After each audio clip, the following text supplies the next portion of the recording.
Bismillahirrahmanirrahim. Assalamualaikum warahmatullahi wabarakatuh. Pertama-tama marilah kita panjatkan puja dan puji syukur atas kehadirat Allah Subhanahu wa Ta'ala yang Maha Esa. Salawat serta salam tak lupa pula kita curahkan kepada junjungan kita Nabi besar Muhammad Sallallahu Alaihi Wasallam. Terima kasih kepada Ibu Nur Fitriana SKM SEMM selaku dosen pengampu. Baiklah, di sini kami akan mempresentasikan materi yang berjudul Resiko Kredit. Di sini saya sendiri selaku moderator dan pemateri pertama, dan pemateri selanjutnya akan dibacakan oleh teman-teman saya. Assalamualaikum warahmatullahi wabarakatuh. Nama saya Nurjana, MPM 2021 10123. Di sini saya akan membahas materi tentang resiko kredit. Pengertian resiko kredit. Resiko kredit adalah bentuk ketidakmampuan suatu perusahaan, institusi, lembaga maupun pribadi dalam menyelesaikan kewajiban-kewajibannya secara tepat waktu, baik pada saat jatuh tempo maupun sesudah jatuh tempo. Ada beberapa kondisi yang menyebabkan munculnya resiko kredit. Yang pertama, resiko kredit terjadi jika counterparty atau pihak lain dalam bisnis kita tidak bisa memenuhi kewajibannya atau disebut on prestasi. Kedua, risiko kredit banyak muncul karena peristiwa gagal bayar yang dialami oleh perusahaan-perusahaan. Ketiga, pada saat kritis ekonomi tingkat tinggi, bunga yang tinggi, pertumbuhan ekonomi yang lambat mengakibatkan persoalan resiko kredit yang lebih serius. Untuk mengantisipasi resiko kredit, maka perlu diketahui teknik-teknik pengukuran resiko secara kuantitatif maupun kualitatif. B. Jenis resiko kredit. Yang pertama, resiko yang bersifat jangka pendek atau disebut short-term risk adalah resiko yang disebabkan karena ketidakmampuan suatu perusahaan memenuhi dan menyelesaikan kewajiban yang bersifat jangka pendek. Yang kedua, risiko yang bersifat jangka panjang. Long term risk adalah ketidakmampuan suatu perusahaan menyelesaikan kewajiban jangka panjangnya. C. Analisis resiko kredit, penilaian kualitatif. Yang pertama, dalam dunia perbankan, analisis kredit sering menggunakan kerangka 3R dan 5C. Kerangka tersebut menganalisis kemampuan melunasi kewajiban dari calon nasabah bank. Kedua, kerangka analisis kredit 3R dan 5C digunakan untuk menganalisis resiko kredit yang dihadapi perusahaan. Pedoman 3R yaitu Returns berkaitan dengan hasil yang diperoleh dari penggunaan kredit yang diminta. Apabila kredit tersebut bisa menghasilkan pendapatan yang memadai untuk melunasi utang dan bunganya. Kedua, repayment capacity. Repayment capacity berkaitan dengan kemampuan perusahaan mengembalikan pinjaman dan bunganya saat jatuh tempo. Ketiga, risk breakability yang berkaitan dengan kemampuan perusahaan menanggung risiko kegagalan yang berhubungan dengan penggunaan kredit. Jadi, yang penting dinilai jaminan dari kredit tersebut. Pedoman 5C. Karakter, capacity, capital, Structural condition. Assalamualaikum warahmatullahi wabarakatuh. Di sini saya akan membawakan materi tentang analisis resiko kredit.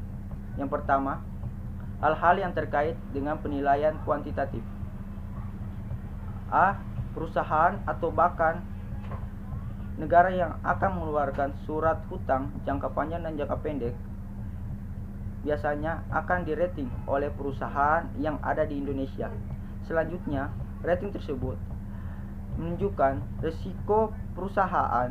Melalui rating tersebut, maka calon investor diharapkan memiliki gambaran yang mengenai risiko perusahaan yang memberikan surat rating tersebut. Risikonya investor tidak akan percaya pada perusahaan yang tidak memiliki rating. Selanjutnya yang kedua, tabel klasifikasi rating. Inilah contoh tabel klasifikasi rating. Ratingnya AA. Keterangannya yaitu instrumen hutang resiko sangat rendah, tingkat pengembalian sangat baik, perubahan pada kondisi keuangan atau ekonomi tidak akan mempengaruhi secara signifikan terhadap risiko investasi, dan seterusnya. Selanjutnya yang ketiga yaitu mode analisis kuantitatif. Yang pertama, model scoring credit. Yang kedua, risk adjusted return on capital. Yang ketiga, mortality rate. Keempat, trend struktur. Yang kelima, teori opsi. Itulah tadi materi dari analisis risiko kredit. Assalamualaikum warahmatullahi wabarakatuh. Di sini saya akan menjelaskan salah satu contoh analisis kuantitatif, yaitu model scoring kredit. Model scoring kredit terbagi menjadi dua jenis, yaitu satu, model diskriminan. Analisis ini bertujuan untuk mengetahui apakah perusahaan memiliki kategori gagal bayar atau tidak gagal bayar. Untuk melakukan analisis diskriminan, maka diperlukan informasi keuangan seperti rasio likuiditas, profitabilitas, yang digunakan untuk memprediksi perusahaan masuk kategori gagal bayar atau tidak.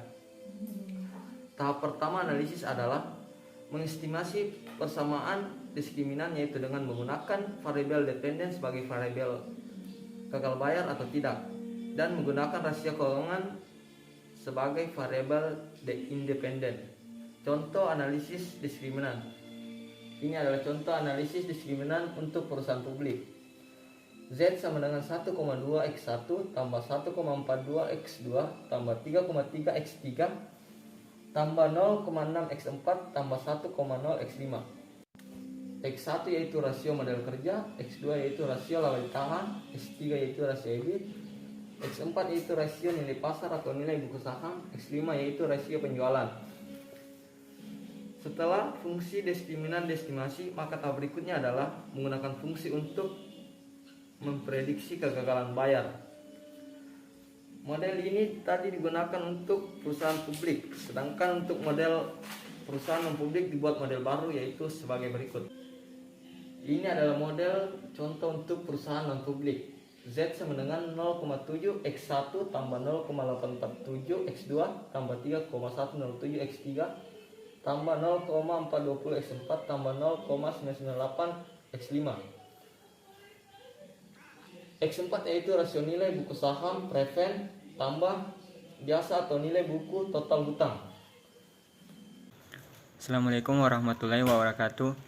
Saya di sini akan melanjutkan materi dari teman saya. Cut-off atau batas untuk pengambilan kesimpulan dapat dilihat pada tabel berikut. Batas tidak bangkrut, model pasar lebih kecil dari 2,99, model nilai buku lebih kecil dari 2,90, batas bangkrut model pasarnya 1,81, model nilai buku 1,20, wilayah abu-abu, model pasar 1,81 sampai 2,99, model nilai buku 1,20 sampai 2,90. Misalnya ada dua perusahaan dengan data rasio keuangan.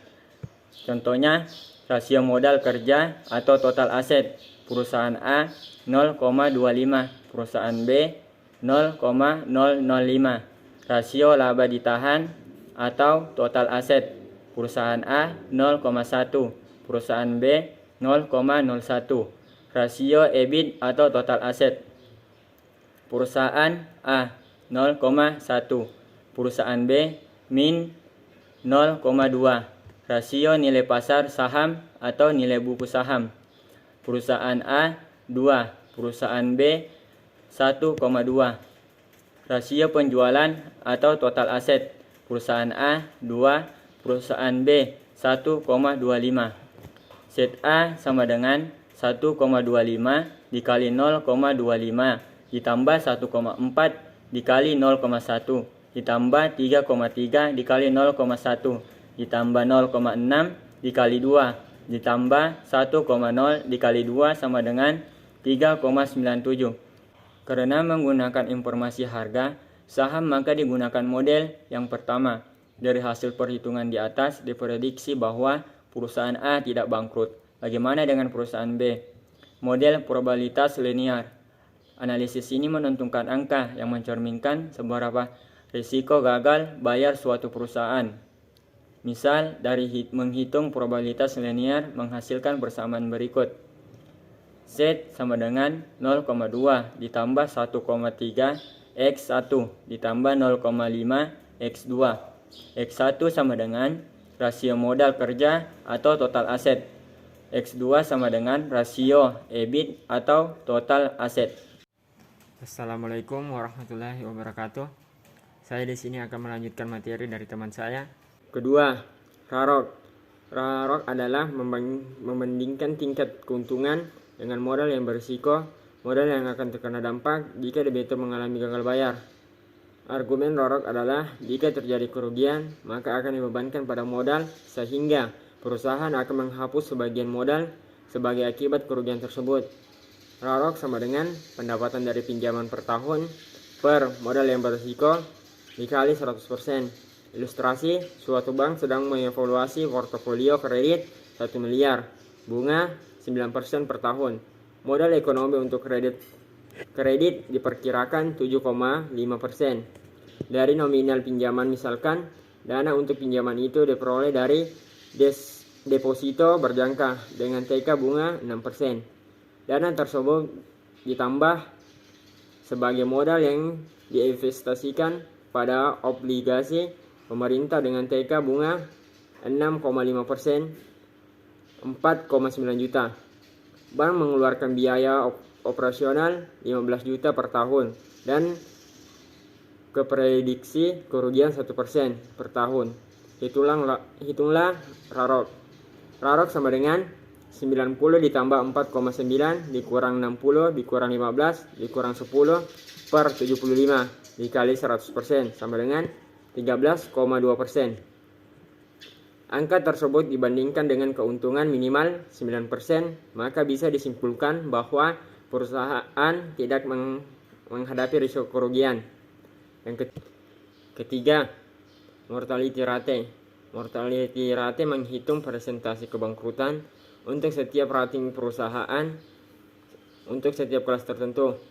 Untuk rating perusahaan yang lebih rendah, maka kemungkinan default akan meningkat karena risiko marginal yang dihadapi akan diakumulasikan untuk setiap tahunnya. Semakin rendah rating obligasi, maka default obligasi akan semakin tinggi. Yang keempat, terstruktur. Terstruktur atau yield curve atau kurva hasil menunjukkan hubungan antar jangka waktu dengan yield obligasi. Kurva terstruktur biasa memiliki slope positif. Semakin bertambahnya jangka waktu, biasanya perusahaan menetapkan tingkat bunga lebih tinggi karena mengandung risiko yang lebih tinggi. Yang kelima, teori opsi. Yang pertama, opsi call adalah hak untuk membeli aset dengan harga tertentu pada periode tertentu. Yang kedua, opsi put adalah hal untuk menjual aset dengan harga tertentu pada periode tertentu. Yang ketiga, teori opsi digunakan untuk menganalisis risiko kredit di mana pemegang saham bisa digambarkan sebagai pihak yang membeli opsi call. Pemberi hutang biasa digambarkan sebagai pihak opsi. Assalamualaikum warahmatullahi wabarakatuh. Di sini saya akan melanjutkan materi dari teman saya sebelumnya. Yang pertama itu peranan kredit, risk management, CRM, dan relationship. Risk management RM merupakan pejabat di lembaga perbankan dan bisnis lain yang bertanggung jawab dalam keputusan kredit agar dalam pelaksanaannya tercipta kondisi yang terkontrol dan aman adalah bagian CRM dan RM. Kualitas perjanjian kredit mampu minimalisasi kredit. Cara meminimalisasi risiko adalah dengan memperkuat perjanjian kredit, yaitu perjanjian agreement antara kreditur dan debitur. G. Risiko kredit bagi investor. Beberapa permasalahan yang dihadapi investor akibat kredit yaitu: 1. Investor akan mengalami keterlambatan penerimaan keuntungan dalam bentuk bunga. 2. Bagi pemegang obligasi, permasalahan menjadi lebih besar pada saat emiten sudah berada dalam kondisi bangkrut dan siap dilikuidasi. 3. Keterlambatan penerimaan keuntungan dan bunga menyebabkan permasalahan pada pihak eksternal. H. Default risk. Default risk merupakan risiko gagal bayar terhadap sejumlah pinjaman kredit yang dipinjam, penyebab debitur tidak mampu mengembalikan pinjaman secara tepat waktu disebabkan karena: 1. Kondisi makroekonomi yang tidak stabil. 2. Kerugian perusahaan akibat penurunan penjualan. 3. Terjadi korupsi dalam perusahaan menyebabkan penurunan nilai perusahaan di mata publik. 4. Terjadi mismanagement. Yang terakhir itu I. Kebijaksanaan dan solusi untuk menghindari terjadinya default risk. 1. Bagi kreditor akan menaikkan angka jaminan pada tingkat yang benar-benar aman. 2. Menghindari jaminan yang memiliki tingkat risiko. 3. Menghindari benda jaminan yang memiliki nilai fluktuasi di pasaran. Sekian materi dari kami. Jika ada kesalahan mohon dimaafkan. Wabillahi taufiq wal hidayah. Wassalamualaikum warahmatullahi wabarakatuh.